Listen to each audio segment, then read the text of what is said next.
SSC stenographer का English section यह वही सेक्शन है जो सिलेक्शन और फेलियर के बीच का डिफरेंस क्रिएट करता है।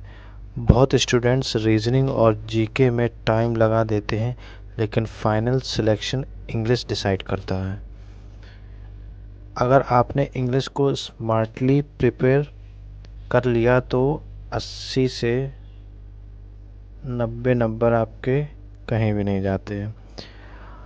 और आज की वीडियो में हम आपको बताएंगे कौन से टॉपिक सबसे इम्पोर्टेंट है, किस ऑर्डर में पढ़ना है, वोकेबलरी कहाँ से पढ़ना है, कैसे इसको स्ट्रॉन्ग करना है, आरसी और क्लोज टेस्ट कैसे अटैम्प्ट करना है, और कौन सी मिस्टेक स्टूडेंट्स को फेल कर देती हैं।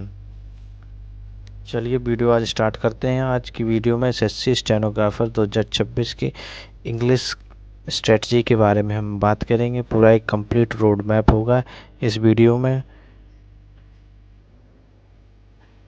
इंग्लिश स्ट्रेटजी का ओवरव्यू देख लेते हैं। इंग्लिश जो है मेनली 3 पार्ट्स में डिवाइड होता है। एक ग्रामर है, एक वोकेबलरी पार्ट है, एक रीडिंग पार्ट होता है।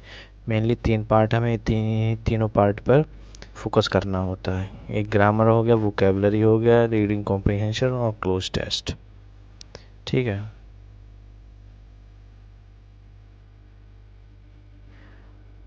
टॉपिक्स क्या क्या होते हैं, मतलब किस प्रकार से क्वेश्चन पूछे जाते हैं। एरर डिटेक्शन से क्वेश्चन आते हैं, सेंटेंस इम्प्रूवमेंट के टाइप में क्वेश्चंस आते हैं, सिनोनिम एंटोनिम्स क्वेश्चंस आते हैं, वन वर्ड सब्स्टिट्यूशन के फॉर्म में क्वेश्चंस आते हैं, इडियम फ्रेजेस पूछे जाते हैं, स्पेलिंग्स पूछने लगे। पहले नहीं पूछते थे लेकिन अब पूछने लगे स्पेलिंग्स।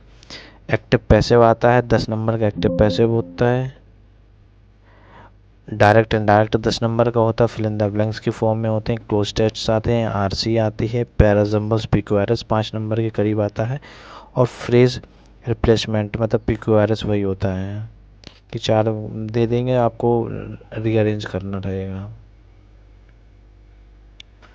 मोस्ट इम्पॉर्टेंट ग्रामर्स के टॉपिक क्या होते हैं सबसे, मतलब इम्पोर्टेंट तो सभी हैं लेकिन अभी हमारे पास कम टाइम है, उसके लिए तो हम इम्पोर्टेंट ही टॉपिक पढ़ेंगे। सबसे ज़्यादा सब्जेक्ट वर्ब और एग्रीमेंट से क्वेश्चंस बहुत भर भर के आते हैं। जब आप PYQ जब आप लगाएंगे तो समझ में आएगा कि हाँ कहाँ पे कैसे क्या क्वेश्चंस पूछे जा रहे हैं। टेंस आपको प्रिपेयर करना है। एक्टिव पैसिव 10 नंबर की आती है, 10 नंबर ये तो यहीं से कंफर्म हो जाएंगे। 10 नंबर ये कोई कठिन नहीं होती, डायरेक्ट इनडायरेक्ट 10 नंबर की हो जाएगी। प्रपोजिशंस फिक्स्ड प्रपोजिशंस होते हैं, प्रपोजिशन से बहुत क्वेश्चंस आते हैं। क्लोज टेस्ट में प्रपोजिशन से बहुत पूछ लेते हैं। आर्टिकल्स आपको करना हो, पैरेललिज्म ये करना है, ये तो बहुत ही इंपॉर्टेंट है। बाकी और भी जो टॉपिक्स हैं वो तो करने ही है, ये तो मेनली सबसे पहले इसको कंप्लीट करने के बाद जो टॉपिक्स बचेंगे उनको कंप्लीट करना है।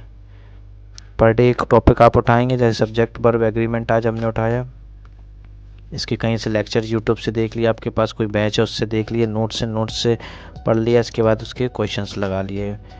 क्वेश्चंस कहाँ से लगाने, PYQ लगाना है। PYQ ही गोल्डन चीज़ है हमारे लिए इंग्लिश के लिए। कहाँ से करना है PYQ, किरण की PYQ की एक बुक आती है पूरी, एक पिनेकल की आती है। आप जहाँ से समझ में आए वहाँ से आप ये कर सकते हैं।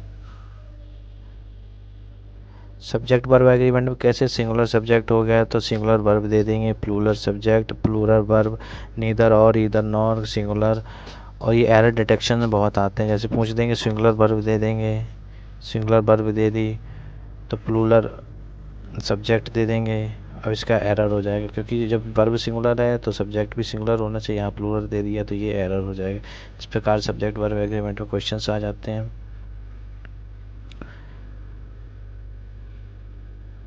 अब टेंस की स्ट्रेटजी है। टेंस में 4 पार्ट्स होते हैं, आपको पूरे के पूरे याद होने चाहिए। टेंस कहाँ पे में नरेशन और active passive voice direct indirect वहाँ बहुत हेल्प करता है। सीधे यहाँ पे 20 नंबर समझ लीजिए। टेंस आप यदि अच्छे से क्लियर हो गया तो एक्टिव वॉइस मतलब नरेशन और वॉइस क्लियर हो जाएगा आपका।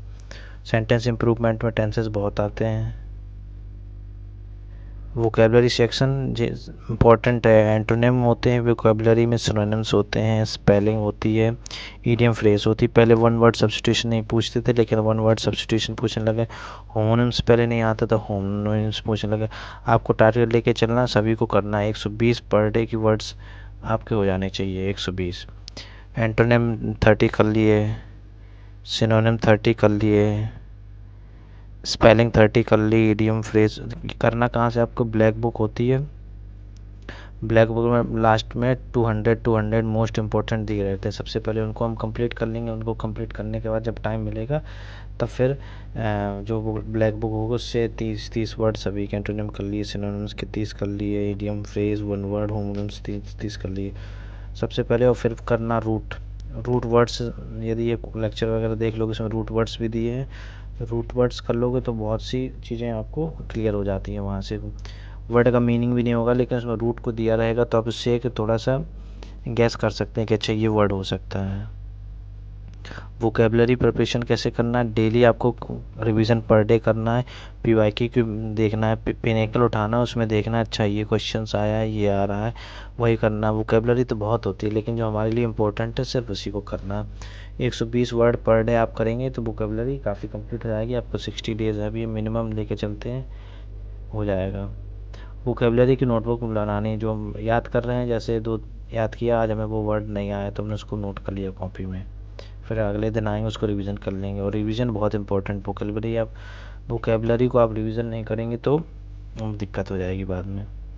रीडिंग कॉम्प्रिहेंशन पर डे आपको रीडिंग कॉम्प्रिहेंशन 1-2 करना है पर डे। रीडिंग की हैबिट डाल लीजिए, कोई स्टोरी पढ़ ली, कोई नोवेल पढ़ लिया, न्यूज़पेपर पढ़ लिया, जैसा समझ में आए, मतलब रीडिंग की हैबिट होनी चाहिए। रीडिंग की हैबिट हो जाएगी तो आरसी करने में आपको दिक्कत नहीं होगी। और इसकी अप्रोच देखना है कि कैसे, अच्छा पर सबसे पहले क्या करना है, पहले अगर आरसी के क्वेश्चंस जो रहेंगे, क्वेश्चंस पढ़ने के बाद एक बार फिर जो पूरा आरसी रहेगा उसको एक बार गो थ्रू कर लेंगे, पूरा पढ़ना नहीं है, गो थ्रू कर लेंगे। इसके बाद फिर क्वेश्चंस पढ़ के इसको सॉल्व कर देंगे। ओवर ज़्यादा रीडिंग नहीं करना और डेली प्रैक्टिस करना। आरसी कहाँ से, पिनिकल की बुक है, प्रीवियस ईयर की बहुत सी उसमें दिए हुए हैं, उससे आप आरसी प्रैक्टिस कर सकते हैं। क्लोज टेस्ट की स्ट्रेटजी कहाँ चाहिए, क्लोज टेस्ट में मेनली होता है ग्रामर होता है, वोकेबलरी बेस्ड होती है, फोकस आपको कॉन्टेक्स्ट में करना है कि इसमें कहाँ पे क्या बात करी जा रही है। ग्राम सबसे ज़्यादा इसमें किसके आते हैं, आर्टिकल्स हो गया, टेंस हो गया, प्रपोजिशंस इंपॉर्टेंट होते हैं। डेली आपको स्टडी प्लान क्या होना चाहिए, 1 घंटा ग्रामर पढ़ लिया, 45 मिनट पीआई, मिनिमम आपको 4 घंटा इंग्लिश को देना है क्योंकि 50% वेटेज जो है एसएससी स्टेनो में वो इंग्लिश का होता है। पर डे आपको एक मॉक देना है। एनालिसिस बहुत इंपॉर्टेंट है, एनालिसिस से मालूम पड़ता है वीक सेक्शंस हमारे कौन है, उस पर करेंगे। मॉक की हमको एक नोटबुक बना लेना है, मॉक की नोटबुक में जितना वीक सेक्शन होगा उसको हम अच्छे से कर लेंगे, इसके बाद तो उस पर काम करेंगे अगले। फाइनल सक्सेस रूल का, consistency is key, PYQ are most important, PYQ आपको कंप्लीट करना है, रिवीजन डेली करना है, प्रैक्टिस मॉक रेगुलरली आपको मॉक देना है regularly. Thanks for watching video.